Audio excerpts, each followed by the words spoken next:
Guys, we're in a battle here. We're infested. I don't know. We're not infested. Let's calm down. But we have a situation, okay? So far, I've seen like 2 or 3 cockroaches in this RV.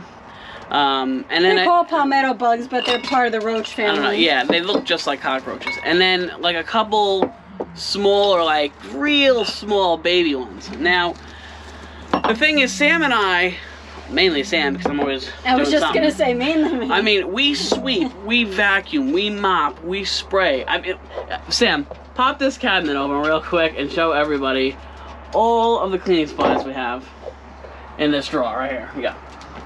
So I mean, it's a little ridiculous. One spray could just do everything. Yeah, but we have mirror spray. I have everything. I got my Swiffer wipes. I mean, we have everything to clean. And, you know, we're constantly wiping the tables down, constantly wiping the floors, cleaning out the fridge, cleaning out the freezer, doing the vacuuming, stove, the sink. Yeah.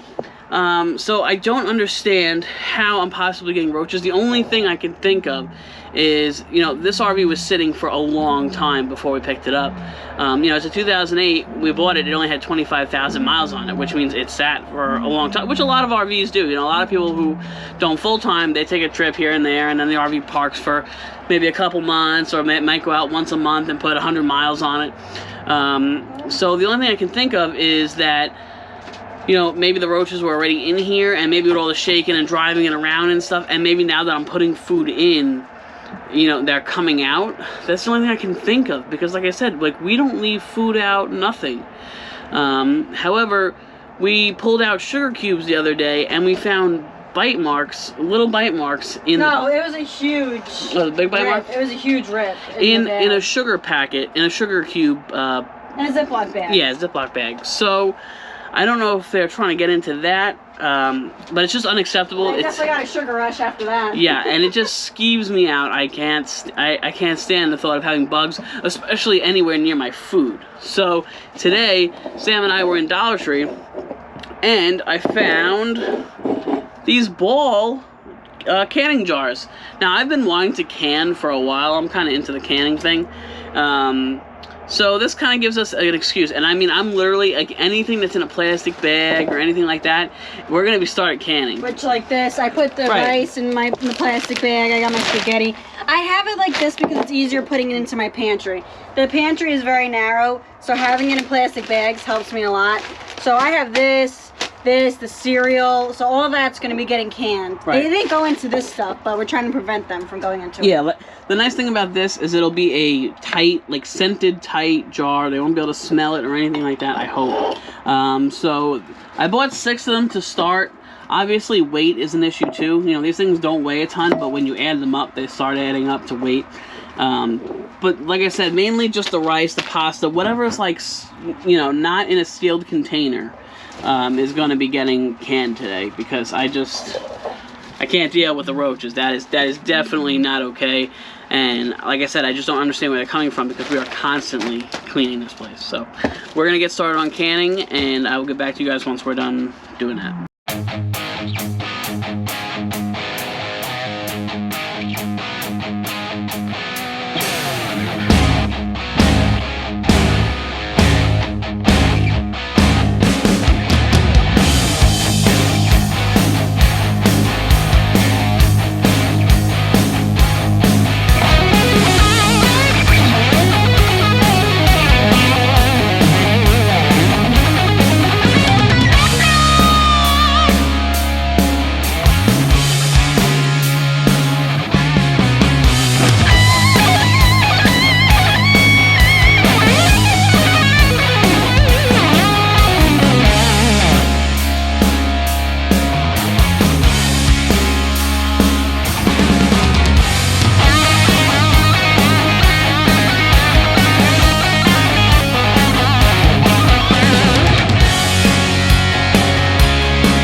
officially canned. Now, I know some of you are going to say, oh, that's not canning. I mean, it kind of is. We haven't, right. So we haven't put like chicken or beef or pork yet in a can. I really would love to do that eventually. I want to learn how. I need a canner to do that. I think some people could use like a boiling pot of water too, but I think the canner is much easier. But this is great. This will keep everything protected. It'll keep the smells in. It'll keep everything out, so nothing is going to get through these glass jars. And hopefully we can cut down on this bug situation, because not that it was a lot, but 2 or 3 to me is way too many. So just because, yeah, remember too, just because you don't see them doesn't mean they're not here. Right, which also freaks me out. I might even get some roach baits or something like that.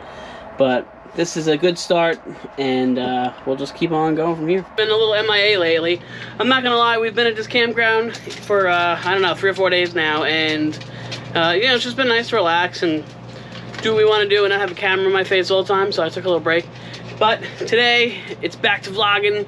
We're gonna get you guys updated on some things, but first off, it's time to replace my water inlet, you know, fill and city water inlet, so we're gonna get that done. It is supposed to pour later around 8 o'clock here, so it's around 5 o'clock now. We're gonna get this replaced, hopefully in about 20 minutes or so. I don't think it's gonna take too long. And recaulk it so no water gets in. Alright, so the first thing I did was make sure that this hose, that our water hose fits on this, because it's so close to that lip. But it fits on nice and good. It has a brand new gasket in there with a mesh net. So this is the old one that we're going to be pulling out. It's original. So we got to cut the caulking around here to break the seal. And then there's a couple screws that we have to pull out, and then it should pop out pretty easily. And then behind that you'll see the hoses. So once I pull that out, I'll show you guys.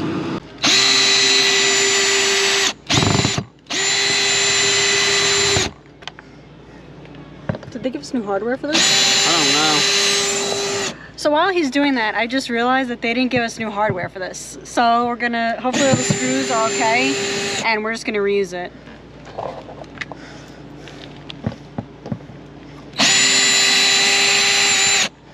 And so far they're coming out pretty easily. Yeah. So be careful not to strip anything.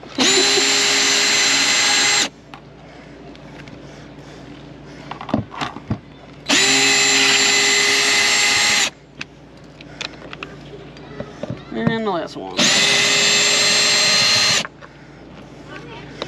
Okay. Don't lose your screws. Next we're going to take a little razor blade, go all the way around, cut the caulking.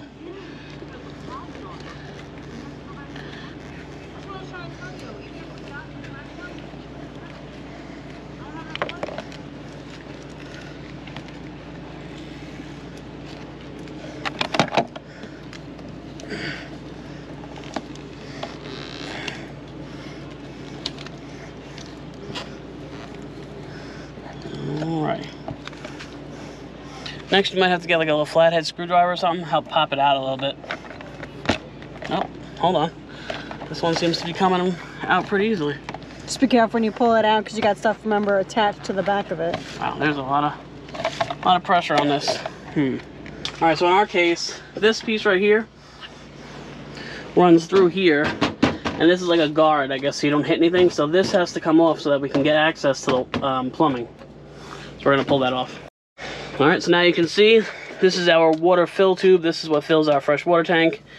This is the air breather tube, and this one runs and pressurizes our city water when we're hooked up to like a fresh water source. So we're gonna pull all these off with just clamps, and then pop the new one on. Alright guys, disconnected all the lines. Here's the breather tube. Oh shit. Fresh water tube. It's kind of gross in there. Look at that. Oh my god. Okay. Well, we're definitely gonna have to wipe that out. That is hideous. So we got the breather tube, the fresh Luckily, water fill. it's only dirty right there. Yeah, but that's disgusting. And that's not for me. And then this is our city water. So we're gonna scrape all this old caulking off. That way we get a nice flush seal on the new one. And then screw the new one in, put all the plumbing back together, and caulk around it. We should be good to go.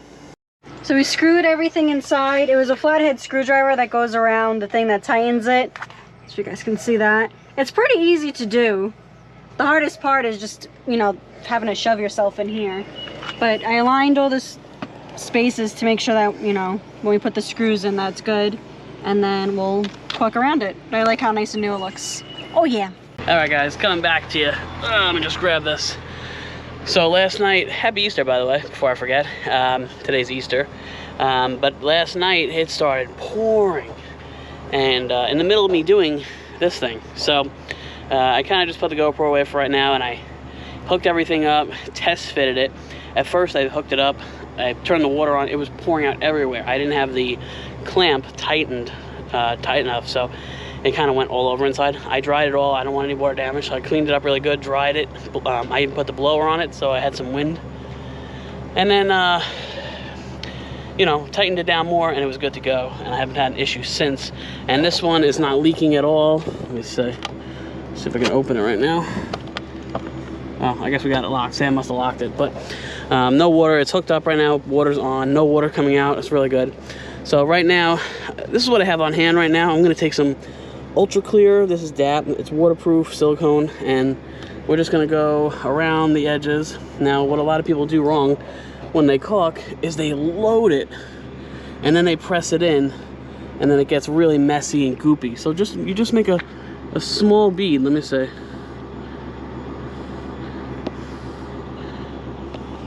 All right, sorry about that. The tip, I guess, got a little gooped up on me, so I took a razor blade and just cut the end a little bit more and cleared it out. So you're gonna take this, just squeeze gently, and you're just gonna make a small bead.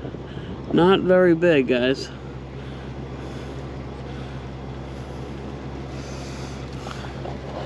That way, when you press it in,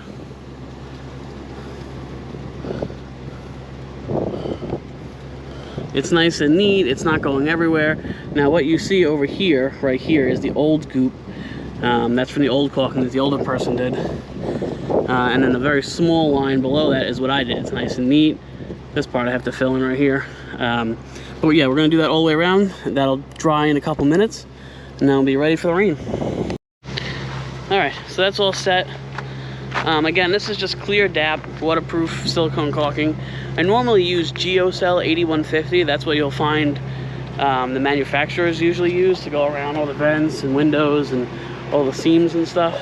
But I don't have any of that on hand right now. And this stuff is really good. It has a good warranty, and it holds up to the sun really well as well. So anyway, I got the RV on. We've been at this campground for about 7 or 8 days now, and I haven't turned it on since. So I'm just letting the engine run, charging up the, you know, the engine battery, the starter battery. And then we're gonna get ready and head out. Oh, this is my rental car that we got for the week. I mean, for the month. For the month. It's a little Ford Fiesta. It's a cute little car. It's definitely a compact car. A little 4-cylinder. Gets like almost 35 miles to the gallon. So definitely a lot better than the RV. That way we have something to buzz around on, and we don't have to always take the bike. Like the other day, it rained, but it didn't matter because we had the car. So it was pretty sweet. Plus, it's been really cold here, especially at night. It's been going down into like the 30s. So definitely glad we have the car. I haven't rode the bike in probably 2 weeks, maybe more. It's a shame, but it's just too damn cold right now. Good morning, guys. It's been probably about a week or two since I last vlogged. We did move to another campground because Thousand Trails only lets you stay at a campground for up to 2 weeks. Then you got to be out a week, and then you can check back in. So this was our week-long camping trip here, and then we're going to be checking back into another Thousand Trails for 13 days today. So I do recognize we haven't put out quite a few videos at all in the past couple weeks. Just been busy up here doing some stuff. Yesterday was Sam's birthday. We ended up going down to Atlantic City to a restaurant called Carmine's. It's in the Tropicana casino, I guess you'd call it. And it was really nice. We had a good time. I'll pop some pictures up. But the food was really good. And then we did some walking around. They have a whole bunch of stores you can look in. And yeah, and then we lost the car for about an hour. I couldn't find where I parked the car. Even though I took a picture of where I parked it, we were on the floor we were on, and I just could not find the car. I thought somebody stole the car. So yeah, but we had a good time. She had a really nice time. She went out shopping and stuff, so, you know, it's a girl's dream. Anyway, still battling these roaches, guys. They're not like, there's not like hundreds of them or something like that, but like, I see one every other day or something, and I kill it.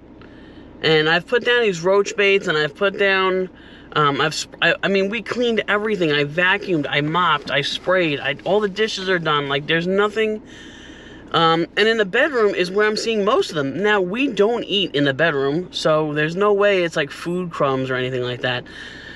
But that's where the majority of them are. I mean, I woke up, in the past week, I must have woke up 4 times, with a roach on me that I kill. And I just don't understand where they're coming from. It is driving me insane. So, I don't know, we're going out today for a while, and we're transferring campsites, but my plan is to just rip everything out of that bedroom today, hopefully, as long as I'm not too tired, and just spray everything down, wipe everything down, vacuum. I mean, just do like a really heavy-duty clean. I did buy something on Amazon. It's actually a Shark Tank product, if you watch the show Shark Tank. It's called Wondercide, and it's supposed to be a pet-friendly, pet-safe, children-safe, bug extermination alternative. And you spray it everywhere. It has a peppermint smell, and it has, I guess, some kind of safe killer in it. It has some pretty good reviews, so I'm going to try it. It is pretty pricey. It's like $30 or $35 for a spray bottle of it, but I'm going to give it a shot. If anything, Amazon is pretty good about returns, so if it doesn't work, I could always return it. But, I mean, I don't know. I have no idea what we're going to do next if this doesn't work. I'm literally ready to just burn this RV down. But yeah, so I'll keep you guys updated on that. And if you guys have any suggestions on how to get rid of these little bastards, just let me know, because I'm getting to my wit's end about it. All right, guys, I'm checking in. It's about a week later. So I put that Wondercide in the bedroom, and I sprayed it all over the place. We pulled everything. Like, I did everything. Knock on wood, I haven't seen any in the bedroom. Now, I did see one in the kitchen. However, when I saw it, I hadn't sprayed in there yet, so I hadn't pulled everything out and whatnot. So, today, or yesterday, I think it was yesterday, I pulled all the pots, all the pans, all the cleaning chemicals, everything we keep under the sink, pulled it out and sprayed, and I haven't seen anything yet. Knock on wood. So, I think I'm just going to keep up with it, spray casually now and then, and hope for the best. But I don't know. We'll see. Anyway, as you guys can see outside, it is just a miserable day. And we're at a different campground than the last Yes, and we finally moved, just like I was telling you guys. We relocated. We're here for about another 5 days or so. But I don't know. Yeah, the rain it's supposed to be like 3 days of rain, so we're gonna be stuck inside for a while, guys, or we'll go out and go to the mall or something. I don't know. Alright, anyway, I'm going to put an ending on this vlog. Hope you guys are doing great, and I will see you guys in the next vlog.